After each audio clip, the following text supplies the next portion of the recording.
My favourite misconception, which is probably the most popular misconception that I come across about coaching speakers and confidence and writers and confidence, is that it's something I think I have and the other person doesn't, which is not only untrue, but reminds me of the true reason that I got into it in the first place. I struggled with confidence enormously in the things that I did, and I was definitely not the most natural performer in the room in my youth theatre. What happened to me was I realised everybody else is just as scared as I am. And that's why John Paul Flintoff is one of my favourite writers and speakers, because all the incredible things he has done come from a perspective of I am flawed, vulnerable human, you are flawed, vulnerable human, let's connect. So it's an absolute delight to have him working with me on this writing workout at the Writers' Gym today. Author, artist, speaker, and performer John Paul Flintoff has worked as a feature writer for the Sunday Times, binman, executive PA, scuba diver, taxi driver, undertaker, amateur boxer, and rat catcher. He is much in demand in the corporate sector as a speaker in the areas of communication, creativity, and leadership, and he is constantly hailed as energising, funny, and thought-provoking, with good reason. A linguist and theatrical improviser, John Paul founded a think tank, Be Yourself in Any Language, to combine those disciplines along with neuroscience and psychology to help individuals and groups improve their communication and collaboration, even in languages they barely know. His international best-selling book, How to Change the World, draws from philosophy, psychology, and world history to show that leadership is something that's available to anybody at any time. Throughout history, societies have been transformed by individuals realizing that if they don't like something, they can change it. Hello. Hello. You. Very stressful, the vagaries of Wi-Fi and 4G. It Anyway, it's it was great in so many ways, but it just then it gives you something just to remind you how vulnerable you actually are, just so you don't start to taking it for granted. That's my yeah, relationship with Zoom. yeah. Love it Anyway, in general. glad Anyway, to be here. glad you are here. I've always talked about a double bluff of confidence because everybody out there, when they look at me on a stage, on a podium, on Instagram Live, on, doing a lecture, wherever I happen to be, having a conversation, everything, wherever it's happening, they are seeing someone who has experience in this thing and knows what they're talking about, and all of the stuff that me inside my own head will find so many convincing reasons to believe is not the case as I walk out and do it. I actually had a Lambda student who's just done her grade 3 speaking in public say to me, "Do you ever get nervous?" And it was the ever that was just delightful, because the idea that it happened at all was alien. And the conversation that I had with her last night was the only thing that changes is you realize it's not just you, it's everyone else as well, and that the feelings don't have to be the reality. So, where I was coming from when I started talking to you about writing and speaking, and what it was that listening to you made me go, yes, hooray, was that feeling that I had when I first stepped out in front of a primary school audience doing a drama club. That as they were announcing me, and I was looking at all these blank, tiny faces in the audience, sort of staring with no facial expression, and I felt more like a small child on the floor than like the teachers around the outside. And as I was walking out, that voice in my head that went, just because it feels like that in here doesn't mean that's the reality that they have to see out there. And Yeah, something in that moment allowed me to take time into my own hands, slow it to the speed that worked, look every single tiny blank face in the eyes and take the time to do that, and then say, who knows about drama? And it wasn't that that question was so amazing, it was just that connection and realizing in the moment that it was mm, all about connection. And then of course all the hands are going up and they're going me, and we're reaching each other, and we're all humans talking about things that we enjoy, and it's suddenly a different world. And I'd love to know if there were sort of similar moments for you where these things sort of settled in, made sense. gosh, yeah. There's so many where it has come, where it's not come good, but where it's come all right. That's what I quite like to think about, those moments. So there was once when I was doing these courses at a place called the School of Life. I was running the courses, and I came up with this idea of doing one on how to silence your inner critic, and they liked the idea. So they put it on, sold tickets, and people turned up.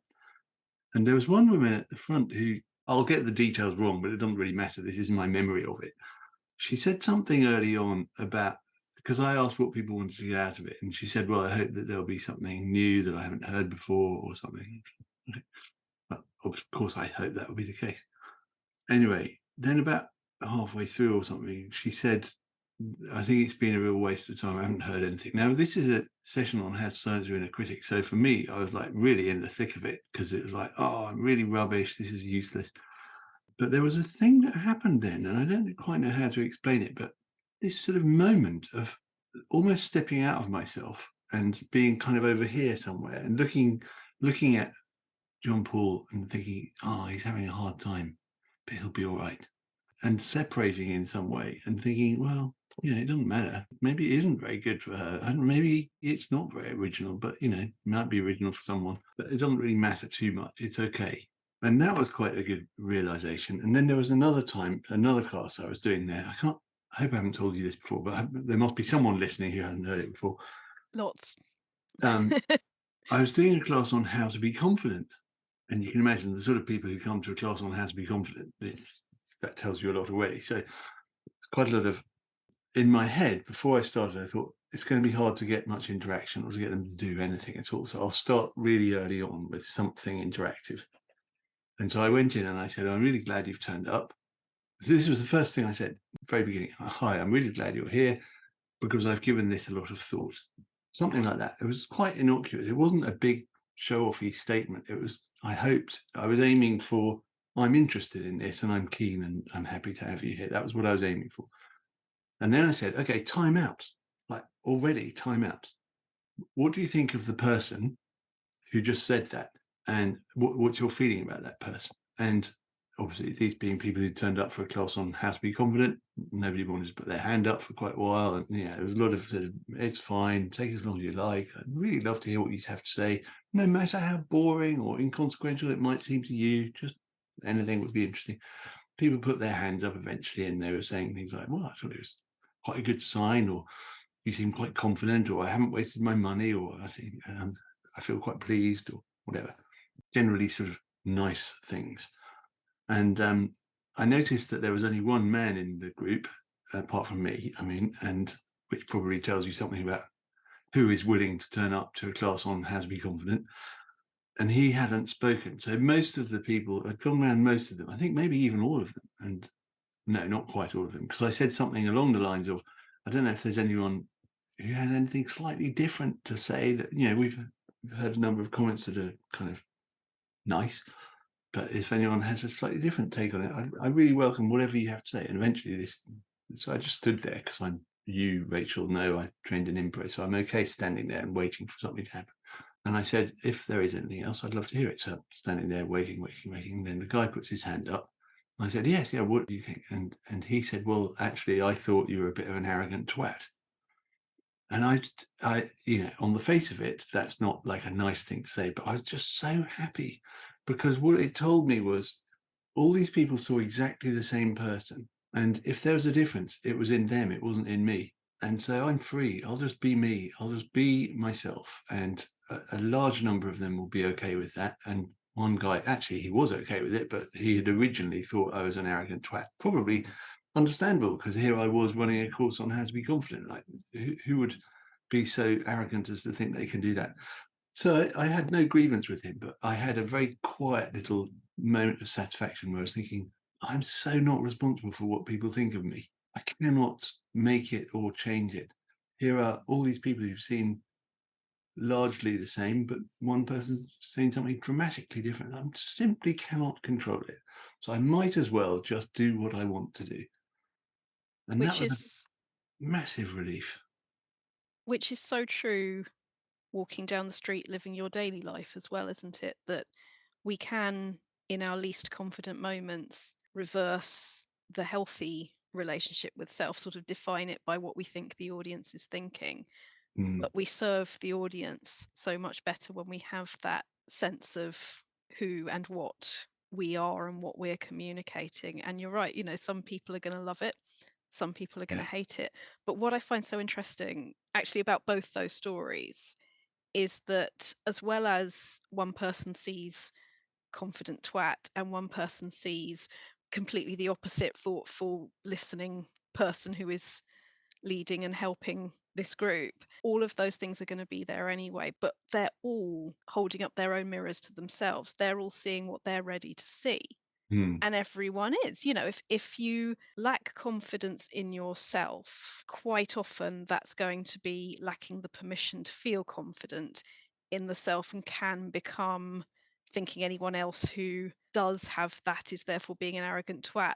And quite often what you really need in that situation is to go, do you know what, that person is okay with knowing what they know and being who they are, and so can I Mm. be and do that. So I know you can't tell me because it would be confidential, but I'm wondering what sort of process that person made who'd turned up to that and was at that point not ready to go beyond, he's a good, whether that did change over the Did. process. Yeah, it did change. And I think partly, I think people tend to experience it as a real gift when you give them the chance to say what they really think. So he'd got that off his chest, and I didn't run at him with a knife or anything. It was like I welcomed it, I accepted it, and said, "Oh, right, well, thanks. That's really good to hear. I'm happy to hear whatever you have to say, and I congratulate you all on having at least enough confidence to share what you're thinking with the rest of the group." So all I really wanted to do was give them a sense that they'd achieved something within the first 5 minutes. So that was job done. So although everything that we've said so far seems very much focused on oneself, I tried to get out of that very quickly. And what can I do to give these people a sense of their achievement in being already a little bit more confident? If I start worrying too much about, am I good? Am I bad? I'm probably wrong if I think I'm good, and I'm probably right if I think I'm bad. So just take the focus off myself. Just focus on how can I, you used the word serve, how can I serve these people? Because, not every moment of my everyday life am I serving someone. Occasionally I quite like it the other way around. But on that occasion in the class, I was serving them. They had paid to turn up. So what can I do? And it makes it so much easier, as you said at the very beginning, when you think, what am I here for? To enable or help and encourage. And that's what I was there for. So just focus on what I'm here for. And you can hear so much Stanislavski in that both of us coming through improvisation and coming through acting, if you know what your character wants, you know how they'll say these words, how they'll do this gesture, that everything is based on an emotional truth based on what we want. Yeah. And acknowledging that, one of the things that I've found enormously helpful is when we acknowledge what we want, we also acknowledge what we fear. And instead of putting the energy into pushing down, I'm not feeling this must go in a box over here, and all the energy that can go into pushing those feelings down, accepting those feelings, hearing those feelings, and knowing that you do not have to treat them like they are objective facts in the world. They are feelings, they are there, but your actions can be something different. Yeah. I'm really hearing that improvisation background, and I was sort of hearing it in that first story as well, about when you talked about looking at yourself from the outside. Oh, John Paul's having a hard time, but he's going to be okay. And that going into second person is something that we do that when we're talking about moments of incredible bravery, like when somebody talks about having gone back into the house to rescue a baby, house is on fire, something like that. Oh, well, you just had to do this and then you did that, and it wasn't really brave. You just had to do this and that and the other. And we do that. And it is always a relationship, I think, that what we do and what we feel like we are, I feel like there is a sort of duologue in there, that the feelings are always there. The imposter syndrome, as it's easiest to call it, is completely, completely always there. But you still choose your actions. Yeah. Yeah. Yeah, Uh, as you know, I went through a really hard time, and I had a breakdown. I was in psychiatric hospital, and I really didn't like myself, and I really didn't esteem or value myself to such a degree that, forgive me for swearing and using this word, but then anyway, you can cut it. But I called myself a worthless cunt, which I wouldn't call anyone else. And why am I saying that? Because what I realized around about that time, and in the long time that followed afterwards, was I simply cannot afford, for my own well-being, to give house room to that voice of nastiness pointed at myself. Doesn't mean that I don't still see when I've done something wrong and I apologize and I go and do something about it. And I do make mistakes and do things wrong. And I try to see those as John Paul's made a mistake. It's like, that's not a good thing to do. I don't hate myself for it. And I think that willingness to accept, as you just mentioned, accept the feelings or accept the thoughts or whatever they are, doesn't make it easy. I mean, that acceptance can still feel really painful because for about a year and a half, I was still staggering around thinking, God, this is just really awful and painful. And I hate the whole thing, but I do know I'll be all right. But I really hate it. So I'm really having a horrible day, but it's only a horrible day and maybe tomorrow will be better. So the one thing that I worry about when I tell people, we can accept the horrible emotion, that might sound like you'll suddenly instantly feel blissful about it. No, if you're feeling really angry and upset and hurt or whatever, it's going to feel like you're boiling inside.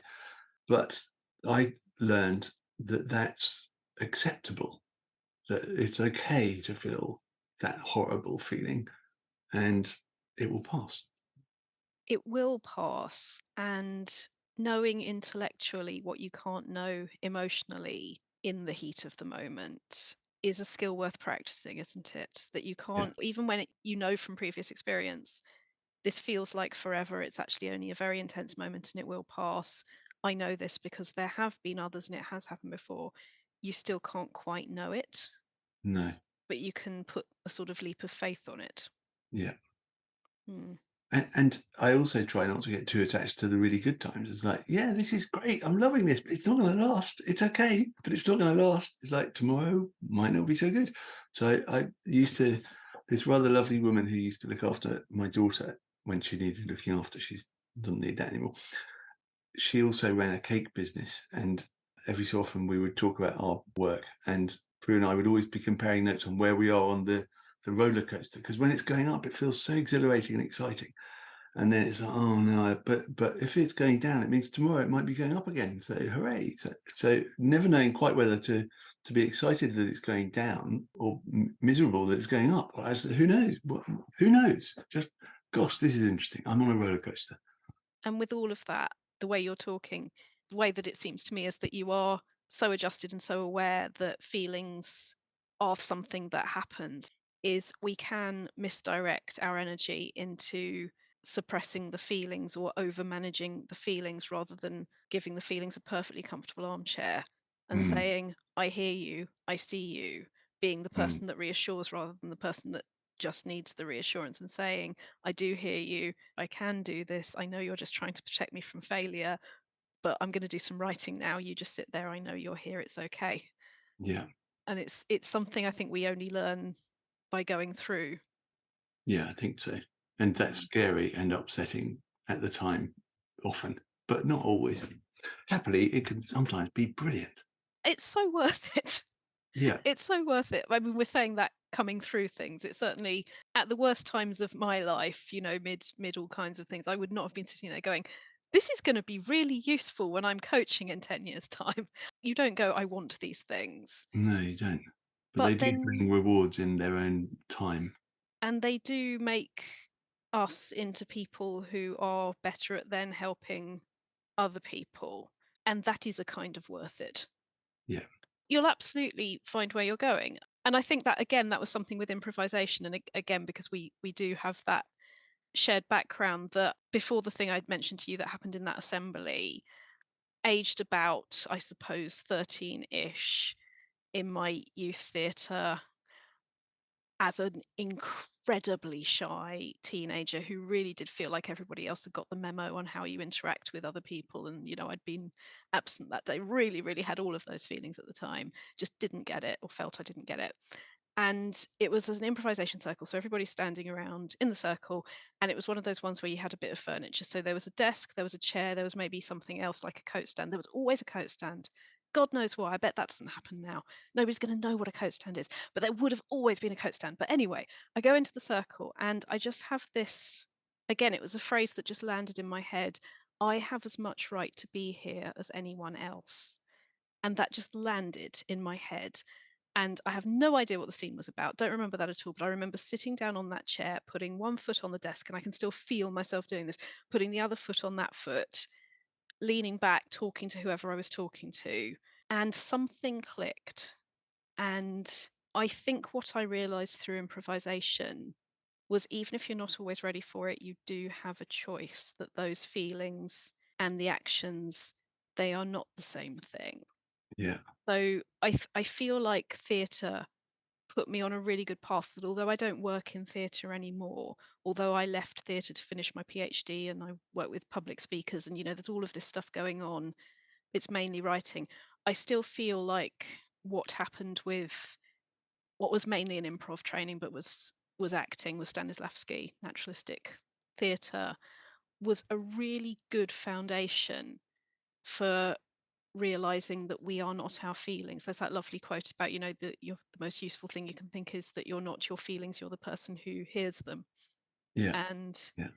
I think was it similar for you? Do you feel like improvisation was a good way into, or was that similarly helpful for you in how Yeah. you think I about I things? I suppose I would just add to that because you've already said Mm, what I might have said myself. So yeah, I'd say yes to that. And see what I did there? I would say that one of the things I really got from improv was an awareness that I'm not my ideas either. They're just visited upon me from who knows where. I'm not responsible for my ideas. They're just like they come from the room I'm in or the people I'm talking to. Or I mean, Keith Johnson said you might as well say God put them in your head because whether you believe in God or not, that will do. That will, and so I really went with that. I thought that was a great way of separating myself out from any responsibility for my ideas. Like, oh, look, here's an idea. It's just come John Paul's way, and so therefore I don't have to feel precious or big headed about them either. It's like, oh, right, and what am I going to do with that? And my ideas, I suppose, acquire a certain kind of flavour because I'm who I am, and my I don't know my neurons have formed in a certain way after a number of years. So I'm likely to have many of the same flavor for some reason. But for whatever reason, I have these ideas and I'm not particularly attached to them. And that ability to step out and look at myself and say, "Oh, John Paul's having a hard time," that was an improv thing because I'm always trying to keep an eye on like what's the audience making of this, and what am I making of it, and what are the other people on stage making of this, in an not in an anxious, self-conscious way, but a general sort of an awareness and a playful. This is interesting. Like, what are they going to say about this? Or look at their faces. Or ooh, what next? I just found improv to be an absolute revelation. And one of the other things that, coming back to what I think we've sort of circled around without particularly naming, is the very familiar feeling of neediness. Like, I've got to make them like me. I've got to make them want what I've got or something.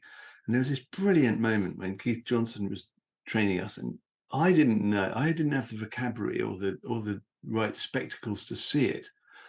But he could see that the people on stage, although they looked like they were doing a really good job and everything, he could see that they were being a bit needy. They kind of wanted us to like it more than was necessary or maybe healthy. So he said, just can you just be a tiny bit more boring? And as an mm, instruction, that was such a gift because they just tried a bit less. They were a bit more boring. They slowed down. They weren't, and just looked so much more natural and pleasing. And the idea that we could just try to be a bit more boring. Don't try to be interesting. Don't try to be interesting. You're either interesting or you're not interesting. You're an arrogant twat or whatever. Just do your thing. Just let yourself do it. yeah, no, just that's so lovely to hear because that is literally one of my 5 first draft commandments that I wrote in your creative Ah, writing toolkit, great. is never aim for being interesting, always aim for being interested, Yeah. and be more Yeah. boring is a Yeah. great way into that, Yeah. that you let it happen. Yeah. Yeah. Absolutely. And you talked about the interested thing. That was another revelation. He sent us on stage, and everyone's in the bubble of am I being good and therefore not being very interesting or watchable and having no relationship with anyone else because they're so in their own head. And he said, "You know what makes people interesting?" And we're going, "No, like what? Tell us, because that's the secret sauce. What are we supposed to do?" He said, "Just be really interested in the other people on stage with you."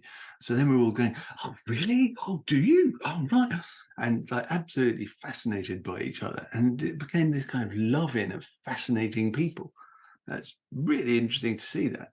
I feel like if I do have a magic word to myself in terms of how I operate, it is to do with that. It is to do with the message, not the messenger. That rather than be overawed by your idler course and the books that I've read and the broadsheets and the books and everything, what I did was I went, the reason I like all that stuff is I agree with all that stuff. And the reason I want to have this conversation is that I am interested in these things and I agree with them.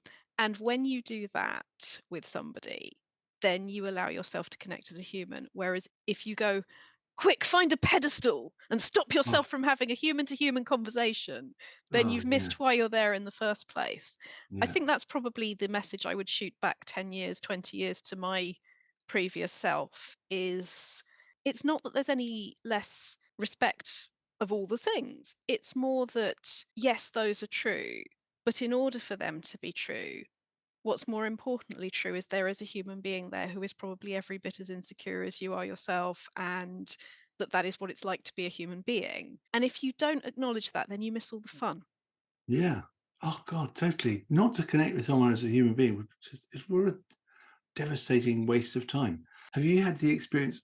And I'm not going to quite remember whether I have or not. I think I have. I mean, I've been a journalist and I met lots of famous people, but then it was because they were famous and they knew that I was the journalist who. So that didn't count. That was a bit more pedestally. But I have had experiences where afterwards I was informed that someone I was getting on with was really famous, and it's like, oh, they were really nice because I had no idea that they were famous. So we just had a nice chat or whatever it was. It probably wasn't very much, and I don't want to make too big a claim for this, but when you don't know that someone's famous, unless they are in the midst of having a bad time in their life and being a bit of a tosser, Mm, then they're not going to try and correct you and say, don't you know who I am? They're just going to be normal and probably quite pleased to connect with a human being. So yeah, totally, mm. definitely. And this comes to another thing, which is, and this is okay, this kind of Yeah, freewheeling, yeah, I don't yeah, know yeah, where we're going yeah, with of this, course. but Yeah. um, another thing that kind of combines the sort of interest in storytelling and writing and theatre, that stuff, with the sort of slightly more therapeutic conversation that we've touched on, is the way that we project onto other people. And yes, we do that to celebrities. We think, yeah, I've got to imagine that they're on a pedestal. But also, we can do it with everyone else. We can project that so and so. I had a job once one of the things I did as a journalist was getting jobs and doing the job like for real. So I was a real bin man, and I was a real taxi driver, and I was a real window cleaner on Canary Wharf, then the tallest building in West Europe. I did it outside. Anyway, did these things. And one of the things I noticed in those kind of rather, as it were, I think you know what I mean, humble trades and so on, I really noticed that people just looked through me like I was nothing. And that's because they were projecting something onto me, even if they didn't notice me. They were noticing the outfit and they were thinking, not worth talking to. I remember being really crushed as a taxi driver when a girl, she was probably younger than an adult. I mean, she was late teens or something. She was in the back of my car and she said, no, I can talk. I'm on my own. I thought, no, you're not. Like, what am I, like, not a human being? Like, how can you say that? Of course, I understand what she was driving at, but I really noticed how people project different things onto you. And like that guy who thought I was an arrogant twat, he was projecting that onto me. And we all do it, and it's completely normal and understandable. And if we didn't have projections and assumptions, we'd have to keep on asking ourselves, is this a human being I see before me?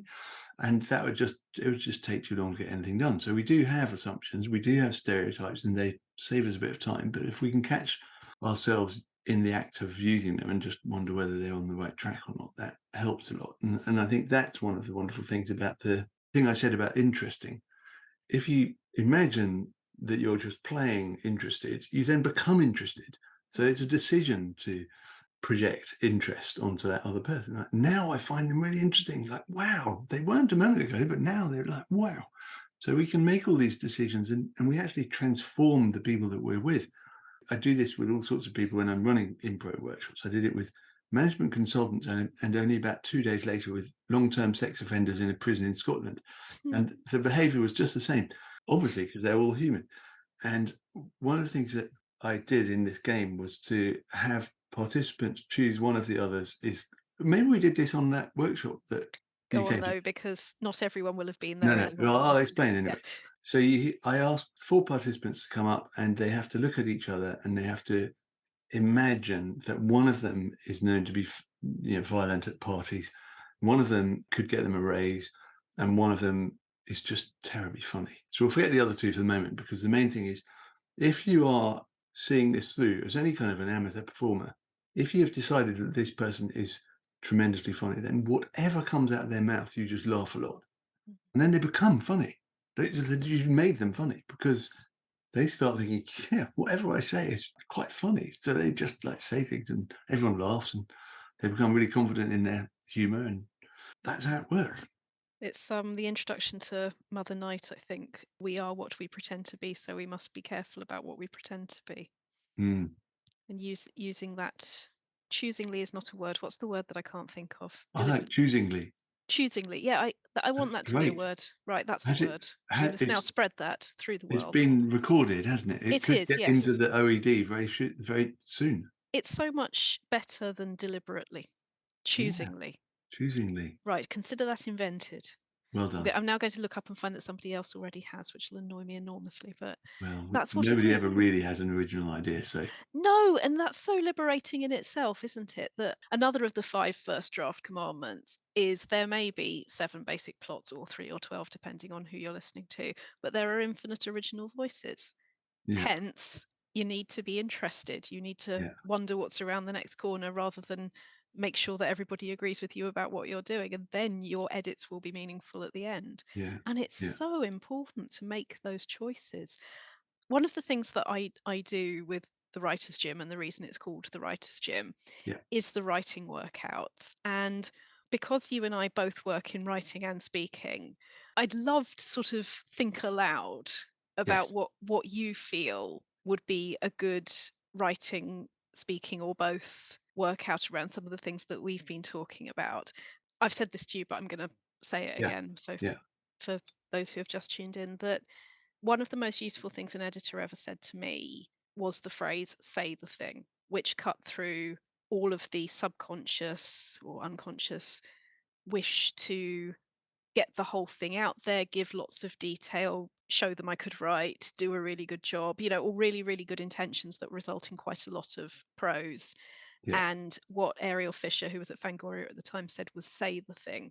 And it was so liberating, and it allowed me to recognize what it was that my insecurities can make me do. And you had a similar experience to that phrase, and that you had a similar experience, didn't you, with that idea? I did, and it's funny that you mentioned that, because only yesterday I was working with someone on a piece of writing that he had produced, and I came up with a concept that was a bit like this. Can you just remind me what it was that I said to you? Because I I don't can want to muddle try. it up with that one. Okay, I can Was it about the try. monster? I don't think so, but let's make sure that we get both in. Okay, it may be Um, the same thing, but with a different name.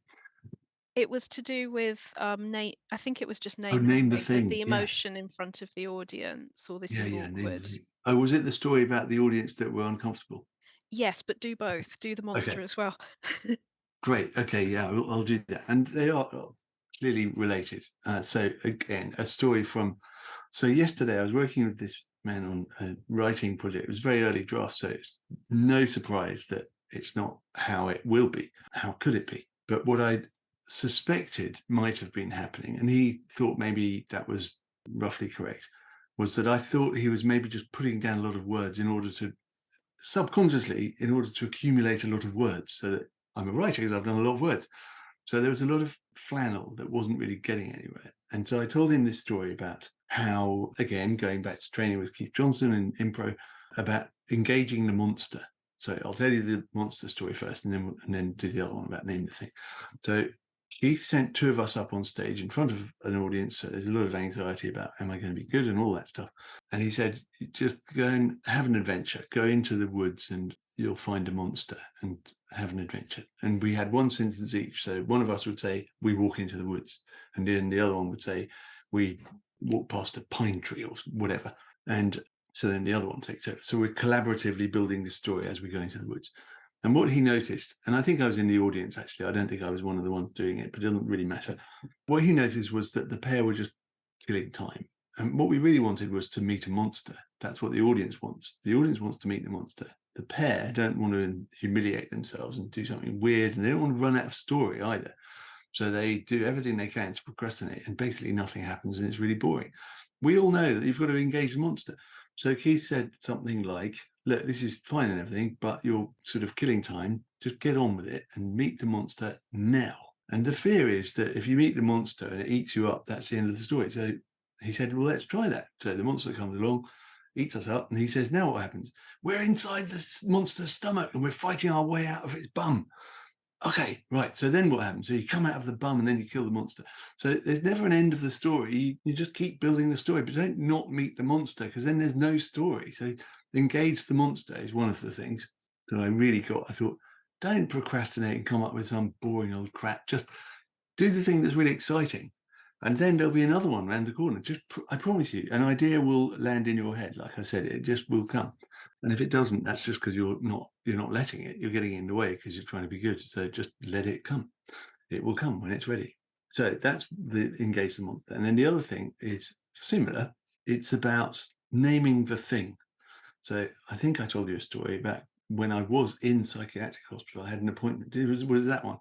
Okay, I had an appointment that I'd already been paid to do a talk at a corporate AGM 200 miles away. And I'd only barely come off what nobody calls suicide watch. And so they were keeping an eye on me. And I said to my psychiatrist that I had to go and do this talk in Sheffield. And, I'd been paid. And she said, oh, and I said, no, it's okay. I'm more worried about about having to give them money back than about doing the talk. But I was really anxious and I was very, very fragile. And I left the hospital and I went to the station and I was scared of the ticket machines. I was scared of the train. I was scared of getting it wrong. I was scared of getting the wrong seat. Everything was scary. But I got there and then I turned up at this conference center and there was the company and I went in. So, okay. When the time came, I went into the auditorium where the AGM had been going on for a while because it was nearly time for me to do my thing. And I looked around the auditorium and it had this sort of raked seats quite high. So, and I mentioned that because could feel a bit more intimidating, but than just, quite low down. But these were right up in your face kind of audience. And I looked around and I thought, gosh, they're really angry. Like they really were angry. There was a lot of shouting and having a go at the board who was sitting on the stage up behind a long table, protected by the table. So I thought, well, that's interesting. That's probably the most hostile audience I've ever seen. But, it's okay. I've just admitted myself to psychiatric hospital. This doesn't cause me any fear. This particular thing doesn't cause me fear. So happily I had that. This has been worse, so this isn't so bad thing. And anyway, at some point I heard my name being called and I walked to the stage and I took the microphone from the person who gave it to me and I walked to the front of the stage because I don't like being defended behind a table or anything or behind a podium. I like the open connection and the engagement. And just as I was about to say the first words, a voice came through some speakers and said, I think we should cancel the speaker or have him back another day. And that second bit was a joke because there wasn't another day. It was a one-off, one-day AGM. So that was not. And who said that? So I looked behind at the board and they all looked rather puzzled. So then I looked forward again and the audience had that kind of iron filings thing where all the heads were turned towards this one person who had spoken. And I could see instantly that he had a microphone. The light on the microphone was on.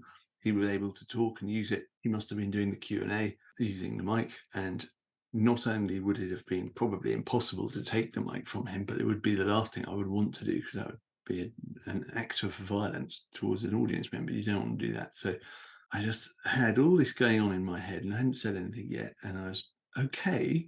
But, I had woken up in psychiatric hospital and I was going back to psychiatric hospital later. So it was all a bit weird. And I knew from improv that I can just look at the audience and just take my time. I don't have to rush. So I don't know where the idea came from. Like I said, it just landed in my brain.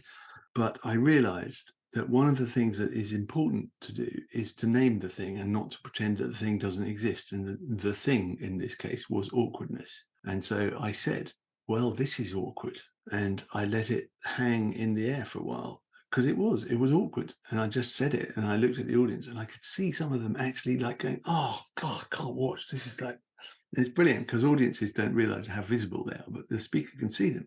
So I could see them blanching and looking away and everything. But it was true what I said. It was awkward. Anyway, I didn't have a plan for what to do because I didn't know this was going to happen. But I said, for some reason, the idea came to me that I could say, we have a couple of options. It's pretty clear that at least one person doesn't want me to do my talk. And I suspect that means there will be others who feel the same way. So either I could not do it, or I could, since I've been paid and I've come all this way and I'd quite like to say it, I could just make it a bit shorter. Will you please tell me what you would like me to do? And there was this sort of big, like cheery kind of do the talk, make it short, whatever. And so I had their permission. So the two things about that. One is that I re-engaged them and got their permission to talk, because I didn't really have it once that guy had said that. And you need to have permission from your audience. So it's useful. The other thing was that I had named a thing. And I think that's why I got the permission, because I hadn't bullshitted and pretending everything's really cool and I'm a great speaker and I've got to get on with this and like, be quiet, you silly man with a microphone. I hadn't tried to do that. I just accepted it.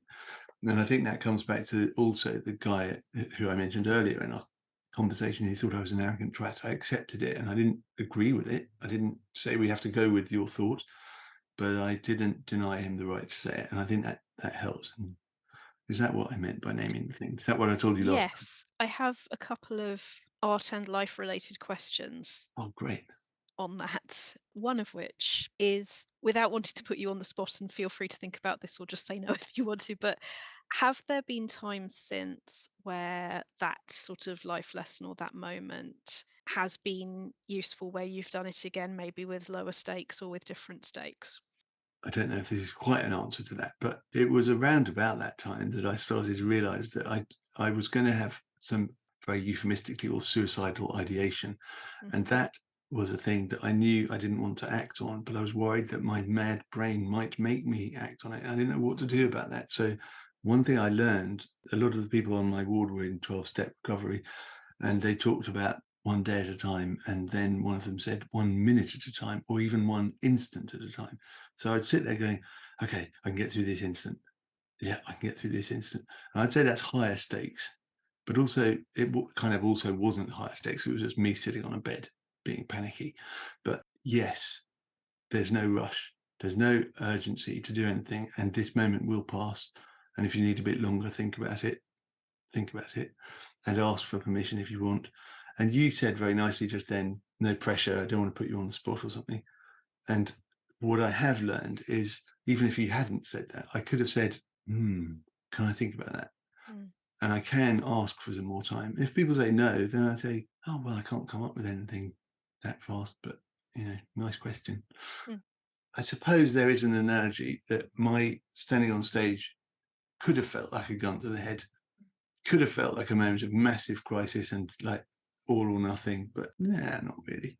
And there is something around boundaries in that when you did what you did, I don't even want to say took back the power, because it's only in our heads that anyone's taken it away from us in the first place. But in that situation, it could, in a low self-esteem moment, or if your brain wasn't trained that way, go, everybody else has got the power except me. Things are going badly for me. Things are going worse for me than they know. I'm going to take all of that on me. But Yeah, actually, it isn't all on you. They've, these are their environment, their circumstances, all of these things are happening because of them. What you said is, this is what's happening.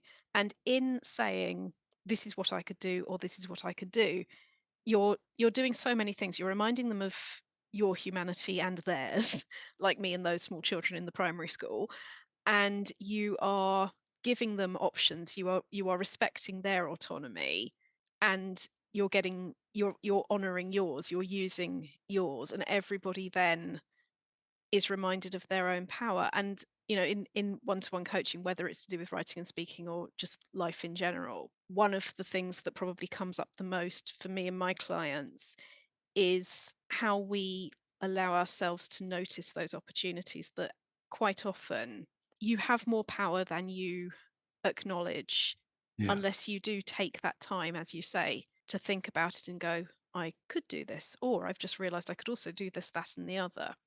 yeah, And that is something that's useful on the page as well. Whereas before I was thinking in these ways, I would have been much more susceptible to thinking things like, I haven't done this book yet, and this hasn't happened, and that makes me a complete failure. What you then realize is how long every single moment can be, is something that I was thinking about in those examples, that we have so many emotions and so many thoughts every single moment. And when you stop being in a hurry and you stop forcing an agenda and you allow yourself to look and listen, that is where the curiosity comes, and that is how you can lead yourself from one moment to the next. So I do feel like there is a lot of parallel between writing authentically and living authentically and talking to people authentically. And I Yeah, think that's why I'm so glad that theatre background was there for both of us, because it allowed us to realize that you can action things in real life too. You can go, I'm feeling this, I could do this, I could do that, I do this, I do that. You break it yeah, down and you move forward authentically. And it is that one instant at a time thing. yeah.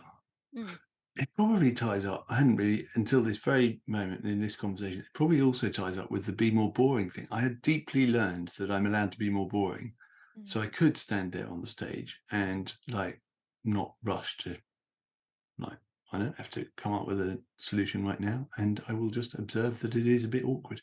mm. So yeah, And also as life goes on, we realize we can escape through the monster's bum, survive and kill the monster. You know, you yeah, can you can get through things. So yeah, I think there is something so real about performance and performative about reality. A good director doesn't jump on the stage and say, I want you to move your hand exactly like this and stand at exactly that angle. And my God, I've had people who do. But that takes away your power, that takes away your sense that they believe in you. What a good director does is work out where you are mentally and emotionally and walk beside you as you both find your way towards that characterization that supports these lines, these objectives, these actions. And yeah, that's what coaching does, is it supports you as you go, but it does it from your point of view. And writing coaching is absolutely the same, that I'm not trying to make people, training people to write like me. I'm no, training them to write like them. I'm removing the obstacles. I'm yeah. prioritizing the objectives. I'm helping them find that curiosity and that focus. Performance is a great opportunity to subject your everyday reality to laboratory conditions. You see, Mm, that's what I'm doing. That's what they're doing. This is how it works. mm.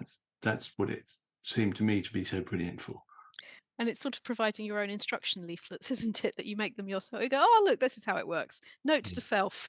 yeah, totally. Do you get Yeah, to bring and the them along same with along? storytelling as well, because the characters in your stories are puppets, and Mm, you can think about how could I move this around differently and more interestingly, or mm. cause a bit more of a ruckus, or make things more peaceful. The question that I was going to Yeah. ask you earlier, that I am going to ask you quite slowly, and I'm Okay. going to ask you to reword if you like, Okay. um, is the idea with the writer's gym is that, as with the physical gym, if you pay your membership in January and don't turn up till July, not much is going to have happened in between. But if you do 5 minutes a day, few out, whatever it is a week, then it builds up and it builds up, and writing becomes enjoyably normal Yeah. part of life. Yeah. So, what I would love to talk to you about is what exercises we might recommend into, I think the big things we've talked about, and please join in here if I Yeah. miss things. The say the thing. Oh, I What was did your engage version the of? monster as well as say the Yeah, thing. yeah. So Projections, being interested. state the thing. Name, that's the word. Thank you. So we've got name the thing, which for me was say the thing. Yeah. And we've got say the monster one, say how you said it. Engage the monster. Engage the monster. All the little words are falling out now that I've invented my own favourite new word. I'm losing all the other words. So there's them. There are they. There have probably been other ones as well. What's on your mind? What either would be works for you, or maybe what you wish somebody had suggested to you at some point? I truly believe every writing exercise I do is useful for everybody the whole time, whatever is going on in life or not. I'll kick off and see what you think. The say the thing. What I get people to do is where they are coming back to writing from not writing and they love writing and they want to be writers. Is it happening in their lives? No, it is not. Is the idea that for 5 minutes a day, they transcribe. And transcribe is an enormously important word to me, that instead of it being you wake up, the editor switches on, it's like when I used to type up my own interviews, when I used to be on the local theatres magazine way before we had all the lovely technology we had now. And I would have my dictaphone, and my dictaphone would sit next to me, and I hated it. I would type and type and type, and it was horrible, and it took ages. But I wasn't editing as I went. I got it all down first. So I transcribed what I heard. And what I get people to do is before the editor is invited to the party, 5 minutes a day of just transcribing.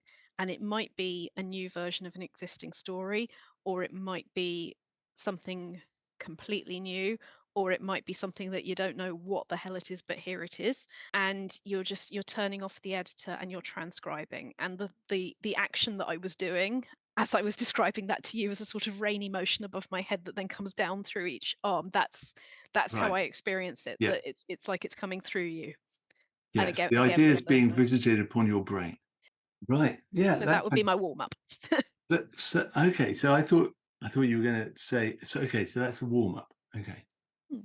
Then I would say, if it does, you tell me if this is the right kind of approach, because I Go don't for it. know. Yeah. But let's say that you've done that warm up, and then you take whatever you've written and turn it into dialogue. Whatever it is, you somehow got to find a way to make it into dialogue. So if it's been some in a monologue, you're going to have some characters wandering in and out and having some dialogue. You're just going to find some ways to engineer some human beings talking to each other around this thing that you've written. And then one of those humans, because one of the things that makes a very satisfying scene and story, I think, is when people's emotional state is changed. That's just a very interesting thing to watch and to read and hear about. So I request that your writing exercise should include someone in the dialogue, could be a bit like the person who was me standing on the stage saying, well, this is awkward. But I'd like them to start with saying, well, this is awkward. And at some later point in this narrative, however long it is or however short, that's that same person or another person says, well, this is interesting, or well, this is touching, or well, this is Or embarrassing. That's a good embarrassing, one. or well, this seems like an occasion for anger, or well, something, an observation that begins with well, comma, this, and something emotional, what is actually happening right now. And then the scene ends with that line as well. Well, this is much Ooh. better, or happy, or this is a happy ending, or well, this is a tragedy, or something that really spells out what you might otherwise be dancing around. So you've got at least three utterances of that shape in this narrative. What I feel like you're talking about is emotional shifts Yeah. or points where the opportunity for character development, which is what's Yes. happening, occurs. That something I say about plots to people a lot is, what does your character need to learn about the world, and how does your story teach it Yeah. to them? And Yeah. I feel like that's on a similar vein, that the character is having to face something about themselves and other people Yeah. that forges them in the fire in some way, Yes. builds And them. you as a writer are going to have to think about what kind of machinery do you need to sort of drive into the field in order to have that effect on them. So just to give a couple of examples based on what we've already talked about, let's say that you choose to write a story and then turn it into dialogue based on The Man Who Thought I Was an Arrogant Twat. Well, you've got lots of dialogue which I've already used, which is me walking in and asking people, and some people who are not very confident saying some things. That's dialogue. But you're going to have an opportunity for him. Maybe he says it quietly to himself in his head, says, well, this is a waste of time and I'm really fed up and this guy's an arrogant twat, he says in his own head.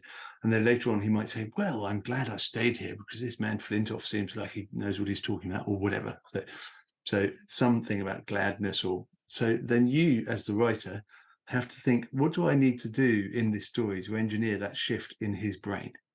Brilliant. So if we combine some of these personal details, where man who is teaching how to be confident also knows what it's like to feel the polar opposite. Yeah, And yeah. for reasons of plot, we might combine that and say it was all that day. If you come Please in to do, do yeah. that from Help the yourself. psychiatric hospital, if we took you saying what you said, if we wrote down that dialogue and then we wrote down a couple more people's dialogue, those are the facts in the world. Those words were spoken by those people in the world.